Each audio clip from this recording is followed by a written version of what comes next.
Hello YouTube, it's Lord Vulcan here again. I was reading a few bits in the paper about the new kind of statistics that have come out about like newly qualified bikers being more of a risk because they're not educated enough. And to be honest, I just wanted to put my personal experience across for new riders, experienced riders, intermediate, anything. I'm not claiming to be the best rider out there, I'm really not, but I know enough and I know a few tricks of the trade not to be or to become one of those statistics. I've got sand in my eye. Ow! Oh, that's the worst thing about gritting around here, the big chunks of sand and grit and gravel and salt. But anyway, back on subject. Yeah, number one, I'd say if you've done your CBT, you might have just done your CBT, you might have just done your mod 1, your mod 2, you're thinking about getting yourself a big bike, your first big bike. And by big bike I mean anything really over 400, something like that. Oh god, most of this vlog's gonna be done in fucking standing traffic. But yeah, first big bike.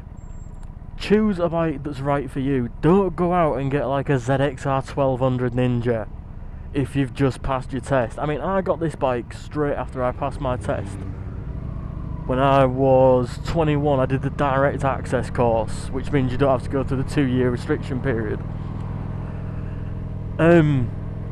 I thought, you know what, I don't care what my friends say, I'm going to get this bike. It's something that I've always wanted. I don't want a CBR 600 right now.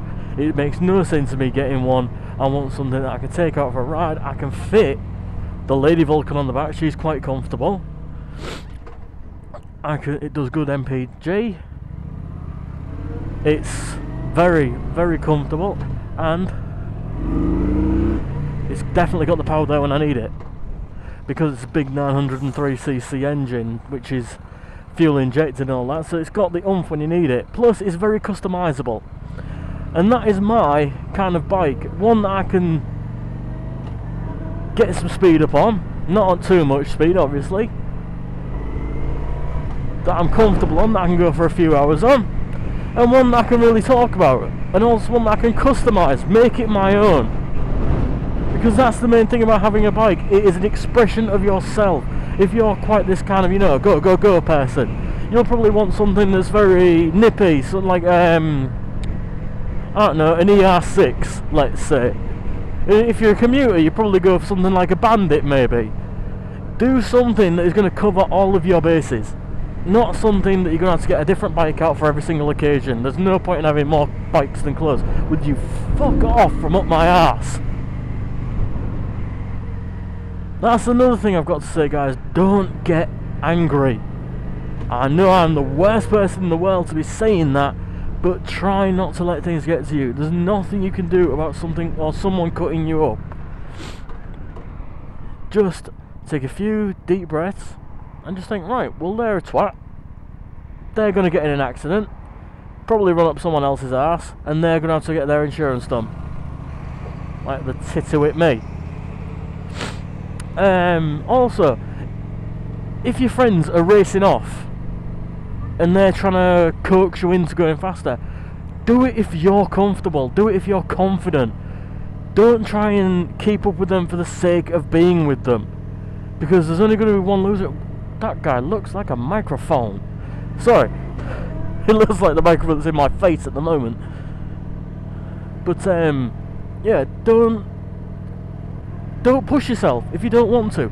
If you want to get a knee down, you go for it. But just remember that different bikes have different limitations and different kind of specs. Get off your phone, you tosser. Like for example, if I was to go on my friend's Ducati 996, I know, yeah, it's probably got the same, it's got a little bit more oomph than this one, with it having another extra 100cc to it. But he can get a lot tighter into the corners. I've got floorboards on this, as you can see down there, which means that I can't get my foot down very often. I definitely can't get a knee down. Oh my god, like, see, oh, sexual Hayabusa. That is something, right, that's another thing. Outline speed is not what it's all about. Alright, that Hayabusa is an 1800, I think it's an 1800cc, big bugger, and that thing will do 0 to 60 in about 3 seconds. It's for an extremely experienced rider. Don't get a bike that you think, right, if I twist the throttle back I'll be at 60 in a few milliseconds, because you'll just come off. It's as simple as that. They take years and years of riding. The only way, if you've just done your CVT, to gain the experience is to get out there in all weathers, all times of year, and just get the experience in yourself. Because there's no point in only taking it out on dry days. I don't take this out just on dry days. I spend hours and hours cleaning this bloody thing, and believe me, with all the chrome on it, it takes a while. It's a labour of love, is biking. It's not a hobby that you can just pick up as and when you want to. You have to be willing to take the good with the bad. Like the sunny days like today, I love these, but sorry, you've got to be able to take the rainy days and the snowy days and the icy days with those as well. Don't go out if you don't feel comfortable. I've said this before. If you don't feel like you can do it, there's probably a reason behind that. You can't do it. I'm not saying that to be demoralising. It's because your brain is thinking, wait a minute, I'm too scared to do this. And that's a good thing, believe me. It's good to have that little bit of fear. But do not overdo it, because you'll just come a cropper. The other thing is, little things. Watch for gaps in traffic. And that is not just like this when you're pulling out now. That's also when you're filtering through standing traffic. Because if there's a gap there, there's probably a reason for the gap again.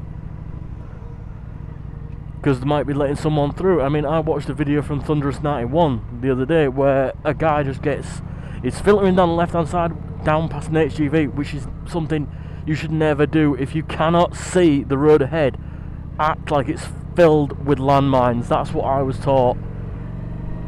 If you can't see the road ahead, it's a vertical just cliff at where you can't see. Come on, love. So don't be an absolute tit. Just think ahead. Like now, I'm not looking at that Seat, I'm looking at the Picasso or the people wagon that's pulled over. Because I know that I'm going to have to make a quick or pull out into another space in the road. What if a door opens? Think ahead. Just think ahead. Like now, I'm not looking at the Seat, I'm looking at the car in front of him. Because I saw brake lights come on. Check that no one's going on when I'm filtering. And down here, look for doors. For Christ's sake, if you see the road getting smaller, just pull in a little bit until it's safe to do so. Car drivers usually don't think for bikes. I do, because I'm a biker, I'm a bus driver. I am constantly looking out for things down my sides. And that's usually the Vulcan scratching at my sides.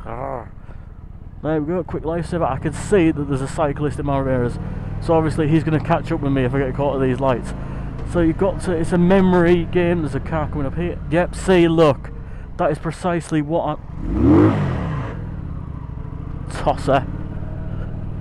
That is exactly what I mean by thinking ahead. If you can see a junction coming up, hang back a tiny bit. I don't know what that was screeching at my... I think it's because I didn't have my clutch all the way out. But anyway, yeah. And tossers like this, you've just got to watch out. Make the only way I can think about it is think of everyone else as an idiot, and 90% of the time you'll be right.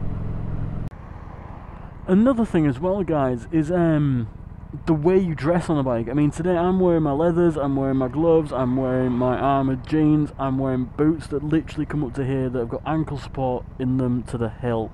Honestly, I've got a decent helmet on, which fits me right. If you can fit 2 fingers up the side of your helmet, you know it's a right fit. Not with it having excessive gap, of course. But when I see like chavs on scooters, stuff like that, and they're wearing shorts, t-shirts and like flip-flops and nothing else, I think they deserve to come off. I don't mean that nastily, well I do mean it nastily, but the way I've always been taught as well is you ride for the crash, not for the weather. It doesn't matter if you're on a little 50cc moped or you're on a 2000cc Harley. You come off at 60, you are going to suffer exactly the same injuries. I mean, this is coming from someone who's been hit by a car. I've been on the floor about twice. Sorry from coming off on bad road surfaces and my own negligence when I was younger. And let me tell you, when you break a bone when you've come off a bike, it ain't the most pleasant experience you could ever have. Believe me. And if the first time I had my crash, I was wearing trackies. I was riding around on my little Kimco Super 950cc little buzzy little piece of shit, which is actually one of the best bikes I've ever bought. But I came off on wet tarmac. The tarmac surface just changed all of a sudden. I came off, and if I was wearing a half face helmet, which is another thing I hate, my face would have just gone like that straight into the pavement. I'd have lost my jaw, or my jaw would have been hanging off more or less. I'd have lost all my teeth. I suffered a broken arm. There was just broken, completely shattered leg, and this was coming off from about 20 miles an hour. I had to have like a full, just everything. It was just horrible, guys. So remember, just ride for the crash, not for the weather. Otherwise you're just gonna scar yourself for life, and nobody wants that. And on that night, guys, on that note even, I'll let you get back to what you're doing. Hopefully you've enjoyed this video. Hopefully you've watched it all the way through. You might have picked up a few tips, you might have not. It might have been a waste of time. Either way, I hope that if this helps just one person, then that's fine by me. Because I don't want to see another statistic on the road, guys. I really don't. That's the worst thing you can see. But I love you and leave you. Good night, guys. Have an awesome day riding. If you're out, good luck to anyone who's got their CBT, their Mod 1 or their Mod 2.